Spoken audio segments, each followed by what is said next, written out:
کرتی ہوں اللہ کے بابرکت نام سے جو انتہائی عالی رتبہ اور بہت جلیل القدر ہے۔ سب تعریفیں میرے رب العزت کے لیے ہیں۔ صلاۃ والسلام علیکہ یا سیدی یا رسول اللہ صلی اللہ علیہ وآلہ وسلم۔ اسکیری اردو ٹیلز کے سبھی معزز ناظرین کو میں اپنے چینل میں ویلکم کرتی ہوں۔ اسی کے ساتھ آج کی سٹوریز شروع کرتے ہیں، اور آج کی خوفناک کہانی میرے ساتھ شیئر کی ارسلان نے۔ ارسلان کہتے ہیں کہ میں کوٹ مومن میں رہتا ہوں اور میں گوندل فیملی سے تعلق رکھتا ہوں۔ ہم لوگوں کی بہت سی زمینیں ہیں کوٹ مومن میں، اور اس ٹائم میری ایج وہ کہتے ہیں کہ 37 ایئرز ہے، اور میں نے اپنے 37 سال کے تجربے میں یہ چیز دیکھی ہے کہ جنات جیسی مخلوقات بالکل وجود رکھتی ہیں، اور ان کے وجود سے انکار کرنا سراسر آپ قرآن پاک کی آیات سے انکار کر رہے ہیں۔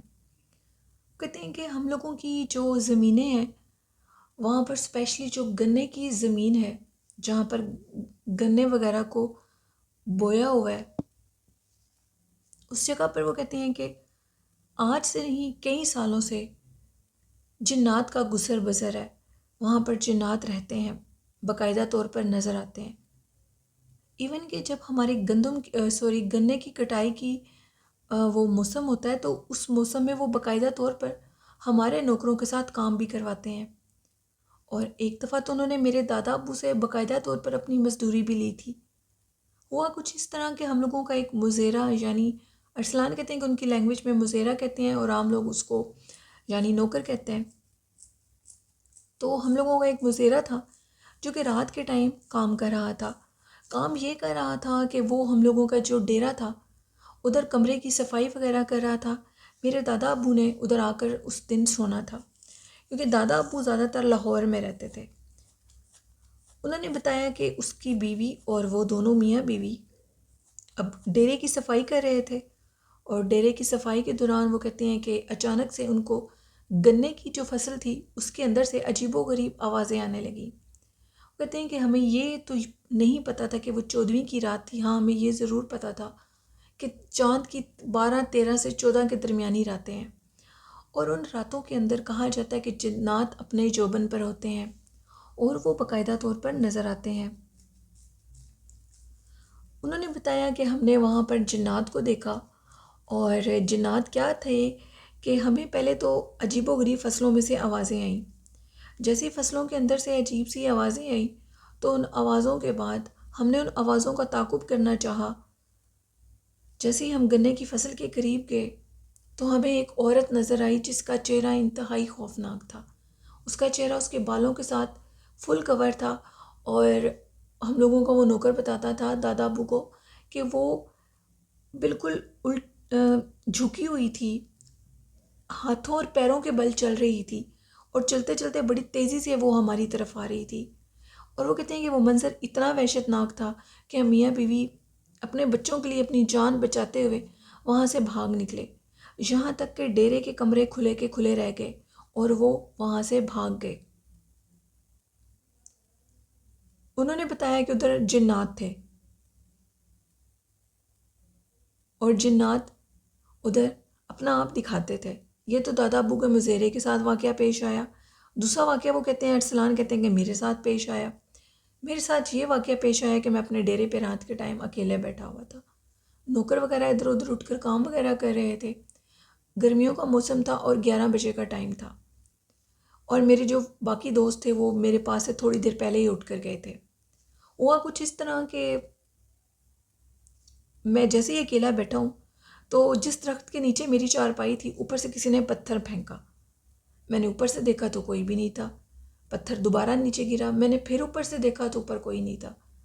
تھوڑی دیر کے بعد وہ پتھر دوبارہ نیچے گرا، اور جیسے ہی دوبارہ نیچے گرا تو میں نے پھر پیچھے سے پلٹ کے دیکھا تو درخت کے پیچھے سے ایک عورت مجھے جھانک کر دیکھ رہی تھی۔ وہ عورت انتہائی بد شکل تھی، اس کا چہرہ جلا ہوا تھا اور اس کے بال بھی کافی لمبے لمبے تھے۔ وہ سرخ لباس میں تھی اور درخت کی اوٹ سے مجھے جھانک کر دیکھ رہی تھی۔ اس کا اشارہ تھا کہ میں ادھر سے اٹھ جاؤں۔ وہ بھی منظر بہت خوفناک تھا۔ ارسلان کہتے ہیں تب میں 30 ایئرس تھا، یہ 7-8 سال پہلے کی بات ہے، اور اس چیز کو دیکھ کر میں بہت زیادہ ڈر گیا۔ لیکن میں نے اپنے اعصاب پر قابو رکھا اور میں وہاں سے اٹھ کر اپنی گاڑی میں بیٹھا اور گھر کی طرف چلا گیا۔ وہ منظر دیکھنے سے کوئی بھی عام انسان، نارمل انسان اپنے حواس میں نہیں رہ سکتا۔ میں نے پتہ نہیں گاڑی کیسے ڈرائیو کی ہے۔ میرے جو نوکر تھے، جو گن مین تھے، وہ مجھے یہ کہہ رہے تھے کہ صاحب جی ہمیں آپ کی طبیعت کچھ ٹھیک نہیں لگ رہی۔ میں نے ان سے کہا کہ میں بالکل ٹھیک ہوں اور خاموش رہو۔ سارے راستے میرا جسم کپ کپاتا رہا اور میں بڑی مشکل سے گھر تک پہنچا۔ یہ سب جنات گنے کی فصل کی طرف ہے۔ وہ کہتے ہیں کہ ہمارے جو زمیندارے کا کام ہے وہ ایک کوٹ مومن میں نہیں ہے، وہ اور بھی علاقوں میں ہے۔ تو ہم لوگوں کا ایک اور علاقہ، ایک اور جگہ جو زمینیں ہیں جہاں پر گندم بیجی جاتی ہے، وہ ڈیرہ اکثر ہم لوگوں کا سنسان رہتا ہے۔ اور اس ڈیرے کے اوپر بھی کہا جاتا ہے کہ مطلب وہ سنسان جگہ ہیں، مزیرے رہتے ہیں، نوکر رہتے ہیں، لیکن کس حد تک رہتے ہیں، کام کر کے وہ بھی اپنے گھروں میں چلے جاتے ہیں۔ ہم ان لوگوں کو زیادہ ان کی مجبوری سے فائدہ اٹھانا اچھا نہیں ہوتا، تو وہ اپنے بیوی بچوں کے پاس واپس گھر چلے جاتے ہیں، لیکن جب انہوں نے کام کرنا ہوتا ہے تو ان کے بچے بیوی سب آ جاتے ہیں اس کام کے سلسلے میں۔ انہوں نے بتایا کہ ہم لوگوں کا ایک نوکر تھا اور اس کے مطابق ہم لوگوں کے اس ڈیرے کے اوپر، اس ڈیرے کے کمرے کے اندر بھی جنات پائے جاتے تھے۔ اس کمرے کا ایک کارنر تھا جہاں پر جنات کی موجودگی تھی۔ باقاعدہ طور پر ادھر جب سویا جاتا تھا اس کمرے کے اندر، تو نوکر حضرات یہ کہتے تھے کہ وہاں پر صاحب جی بہت سے ایسی نہ دکھنے والی چیزیں ہیں جو کہ ساری رات آوازیں دیتی ہیں اور پھر اس کے بعد وہ ہمیں تھپڑوں سے مارتی ہیں۔ یہاں تک کہ میری بیوی اور بیٹی اس دن میرے ساتھ سوئی تھی۔ ہم نے گندم کا کام کیا تھا اور بارش ہو رہی تھی رات کو۔ بارش کی وجہ سے ہم لوگوں نے اپنی چارپائیاں اٹھائیں اور ہم لوگ اس کمرے میں آ گئے۔ میری بیٹی کے چہرے کے اوپر کسی نے خراشوں سے اتنا برا حال کیا کہ وہ رونے لگی۔ اس کو کوئی مار مار کے اٹھا رہا تھا اور وہ یہ کہہ رہی تھی کہ جب میری آنکھ کھلی تو ایک عورت تھی جو میرے اپنے بڑے بڑے ناخنوں سے میرے جسم کے اوپر خراشیں ماری تھی اور مجھے بہت زیادہ تکلیف ہو رہی تھی۔ اور یہ منظر کہتی ہے کہ وہ برداشت نہیں کر سکی اور چیخنے لگی۔ ہم لوگوں نے جب اس کو اٹھ کر دیکھا تو اس کے جسم کے اوپر واقعی ناخنوں کے نشان تھے اور وہ نشان بہت زیادہ تھے۔ اس دن کے بعد اس کمرے کو بند کر دیا گیا کیونکہ اس کمرے کے اندر جنات کا بسیرا تھا اور وہ اس کمرے کے اندر کسی کو بھی برداشت نہیں کرتے تھے۔ وہ کہتے ہیں کہ یہ بات یہاں تک تو سمجھ میں آتی ہے۔ سردیوں کے موسم میں اب بھی ارسلان کہتے ہیں کہ ادھر جنات ہیں۔ کہتے ہیں کہ میں اس چیز کو بالکل مانتا ہوں، ہم لوگوں کی جو گنے کی فصل ہے اس ڈیرے کے اوپر ابھی بھی جنات ہیں اور جنات وہاں پر رہتے ہیں۔ وہ عورت نما مخلوق جس کو میں نے بھی دیکھا، اس کے بعد میں نے اس کو کبھی نہیں دیکھا کیونکہ میں نے سختی سے سب کو منع کر دیا تھا کہ اس درخت کے نیچے کوئی بھی چارپائی نہیں ڈالے گا کیونکہ یہاں پر مخلوقات کا بسیرا ہے، کیونکہ کسی صورت بھی وہ کہتے ہیں کہ کسی کو تنگ نہیں کرنا چاہتے تھے۔ یہ بالکل بات ٹھیک ہے، ہم اشرف المخلوقات ہیں اور ہمیں انسان ہونے کے ناطے کسی جانور کو کیا کسی ایسے جنات کو بھی تنگ نہیں کرنا چاہیے، ایون کہ جب تک وہ ہمیں تنگ نہ کریں، اور وہ اگر وہ ہمیں تنگ بھی کریں تو ان سے پیچھے ہٹ جائیں، ان سے مقابلہ کرنے کی ضرورت نہیں ہے۔ یہ میری ایک ایڈوائز ہے اپنے لسنرز کے لیے۔ وہ کہتے ہیں کہ میں آپ کے لسنرز کو یہ بتانا چاہتا ہوں کہ یہ جو کھلی جگہیں ہوتی ہیں جہاں پر جنات ہوتے ہیں، جہاں پر جنات اپنا اثر رکھتے ہیں اور وہ یہاں پر رہتے ہیں، ان کے باقاعدہ آبادیاں آباد ہوتی ہیں ادھر، ہم لوگ نہیں دیکھتے۔ شہری لوگ بہت کم یقین کرتے ہیں، ایون کہ اب تو وہ کہتے ہیں کہ جو پینڈو لوگ ہیں وہ بھی ان چیزوں پہ اتنا یقین نہیں کرتے۔ ہمارے گاؤں میں کچھ ایسے بھی کیس ہیں، وہ کہتے ہیں کہ وہ جنات کو دیکھتے ہیں، جانتے ہیں کہ اس جگہ پر جنات ہیں، تو وہ ان کے قریب سے گزر کے چلے جاتے ہیں، ان کو ڈر ہی نہیں لگتا۔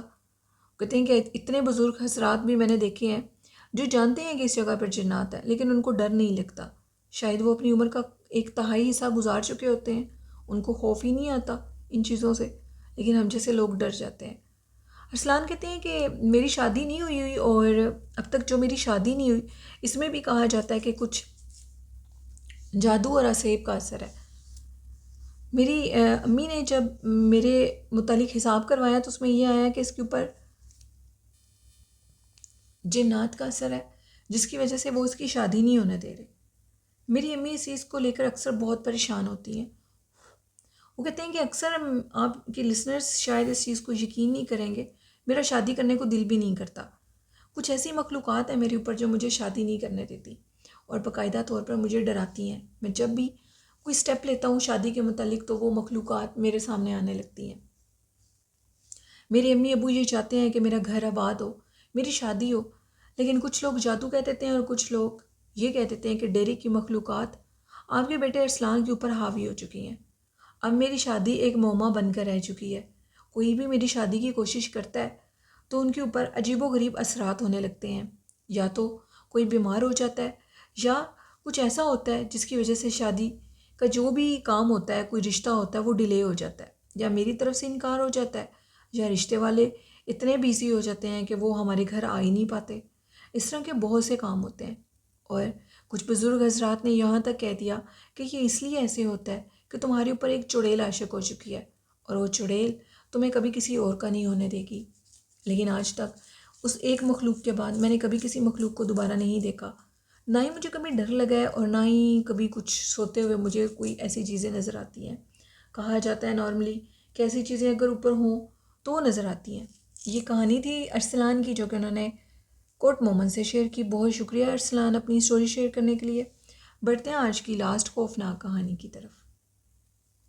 آج کی کہانی لسنرز میں آپ کو یہ بتاؤں کہ یہ اپلوڈ تو کل ہوگی، لیکن میں رات 3:30 بجے بیٹھ کر اسٹوری اپلوڈ کر رہی ہوں، سوری ریکارڈ کر رہی ہوں، اور سب لوگ سو چکے ہیں.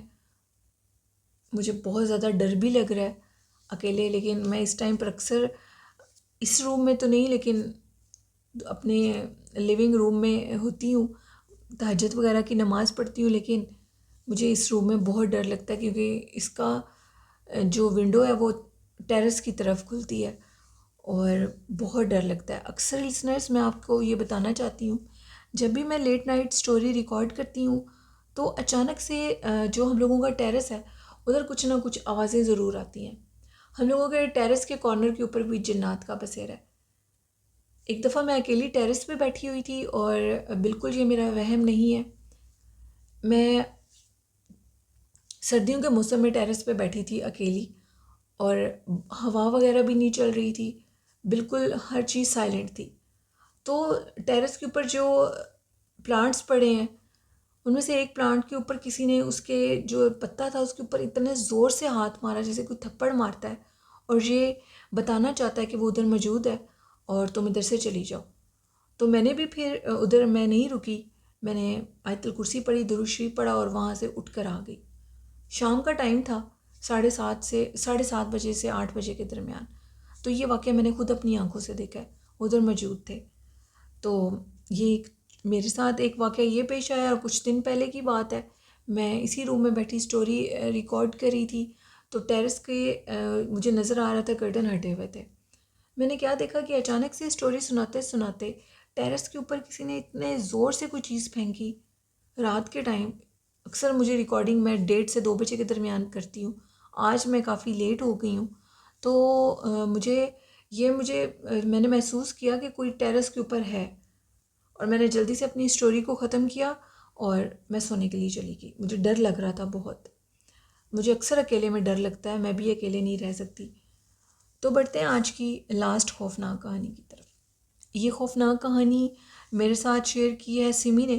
سمی کہتی ہیں کہ ہم لوگوں کے گھر کے پاس ایک بات مشہور ہے کہ ایک عورت کا مرڈر ہو گیا تھا اور اس عورت کے مرڈر کے بعد ہم مسلمانوں کا یہ اسٹرانگ بلیو ہے کہ مرنے کے بعد کوئی واپس نہیں آتا اور یہی حقیقت ہے، دنیا کی یہی حقیقت ہے. تو جنات روپ لے لیتے ہیں. تو اس عورت کے مرڈر کے بعد وہاں پر ایک عورت کو دیکھا جاتا تھا اور وہ عورت پرسرار عورت تھی جو کہ غائب ہو جاتی تھی اور اس کا فیس بھی بہت خوفناک تھا. دیکھنے والوں نے جب اس کو دیکھتے تھے تو یا تو ان کو بخار ہو جاتا تھا یا ان کو ہارٹ اٹیک ہو جاتا تھا اور موسٹلی لوگ بھاگ جاتے تھے ادھر سے.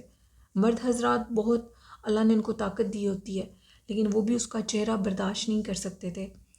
آہستہ آہستہ آبادی ہونے کی وجہ سے ہم لوگوں کے ٹاؤن میں وہ کہتی ہیں کہ پھر وہ چیز کم ہوتی گئی اور پھر اتنی کم ہو گئی کہ وہ بالکل ہی پیچھے ویرانے کی طرف چلی گئی. اکثر ٹاؤنس کے یہ واقعات انڈیا سے بھی شیئر ہوتے ہیں، پاکستان سے بھی ہوتے ہیں، کیونکہ یہ غیر آباد جگہوں پر جو نئے ٹاؤن بن رہے ہیں ادھر یہ واقعات ہوتے ہیں لسنرز، کیونکہ وہ غیر آباد جگہ ہوتی ہیں، موسٹلی بالکل سٹی سے باہر ہوتی ہیں.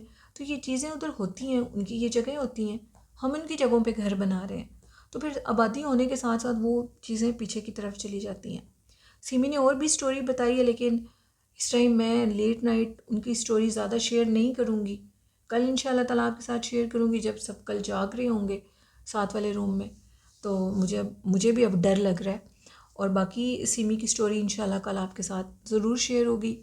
یہ تھی آج کی کچھ خوفناک کہانیاں۔ میرے لسنرز نے ان کہانیوں سے کیا سیکھا، اپنا فیڈ بیک مجھے ضرور دیجیے گا، اور میرے اس چینل کو سپورٹ کریں، چینل کو سبسکرائب کریں، حضور نبی کریم صلی اللہ علیہ وآلہ وسلم سے محبت کریں۔ اللہ پاک ہم سب کے دلوں میں ان کی سچی محبت ڈالیں، آمین۔ اور قرآن پاک اور نماز پڑھیں، اللہ پاک سے اپنا تعلق اتنا مضبوط کر لیں کہ اللہ پاک آنے والی ہر مصیبت سے ہمیں بچا لے، آمین۔ اور والدین جیسی خوبصورت نعمت کی دل سے قدر کریں، ان سے بہت محبت کریں، یہ بہت زیادہ اللہ پاک کا خوبصورت اور حسین تحفہ ہے اس دنیا میں میری نظر میں۔ اور اسی کے ساتھ اپنی ہوسٹ نیلم یاسین کو اجازت دیجیے۔ اپنا اور اپنے والدین کا بہت سا خیال رکھیے گا، مجھے اور میرے والدین کو اپنی دعاؤں میں یاد رکھیے گا۔ اللہ حافظ۔